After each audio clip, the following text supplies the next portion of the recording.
Aujourd'hui, nous commençons une série consacrée à la défense de la Torah. Le but n'est pas de défendre une tradition religieuse, ni une dénomination, mais d'examiner les Écritures avec honnêteté, afin de voir si les idées que beaucoup ont reçues correspondent réellement à ce qui est écrit. L'une des affirmations les plus répandues dans le christianisme est celle selon laquelle la Torah aurait été abolie. Des millions de croyants l'ont entendue, l'ont répétée et l'ont acceptée comme une évidence. Mais une question essentielle s'impose, cette affirmation vient-elle réellement des Écritures, ou est-elle le fruit d'une interprétation? Pour répondre, commençons par la personne la plus concernée, Yeshua lui-même. Si quelqu'un pouvait nous dire s'il est venu abolir la Torah, c'est bien lui. Dans Matthieu chapitre 5 verset 17, il déclare « Ne croyez pas que je sois venu abolir la Torah ou les prophètes, je ne suis pas venu abolir, mais accomplir. » Écoutons bien ces premiers mots, « Ne croyez pas ».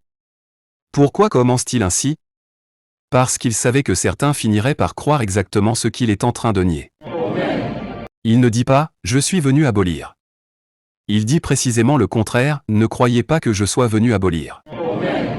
Puis il poursuit en affirmant « En vérité, je vous le dis, jusqu'à ce que le ciel et la terre passent, pas un seul iode, pas un seul trait de lettre ne disparaîtra de la Torah, jusqu'à ce que tout soit arrivé. » Le ciel et la terre sont-ils passés?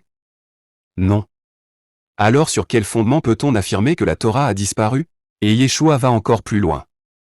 Il déclare « Celui donc qui supprimera l'un de ses plus petits commandements, et qui enseignera aux hommes à faire de même, sera appelé le plus petit dans le royaume des cieux, mais celui qui les mettra en pratique et les enseignera sera appelé grand dans le royaume des cieux. » Remarquons bien qu'il ne fait pas l'éloge de celui qui enseigne à abandonner les commandements.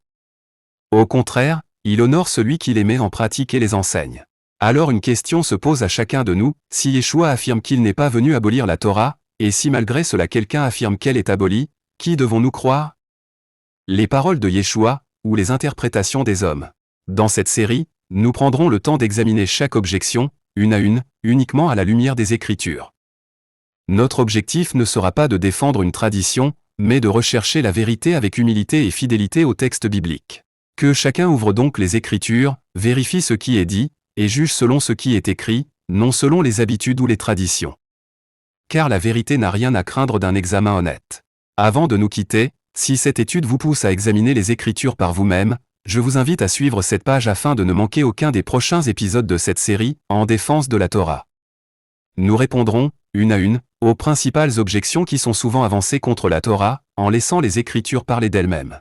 Si vous avez une question, une objection ou un passage biblique que vous aimeriez voir étudié, écrivez-le dans les commentaires. Vos questions pourront être abordées dans un prochain épisode, toujours en revenant au texte des Écritures. Si vous souhaitez vérifier, comparer et approfondir ces sujets avec une Bible ouverte, alors rejoignez-nous pour les prochaines vidéos. Et si vous pensez que cette étude peut être utile à d'autres, n'hésitez pas à la partager.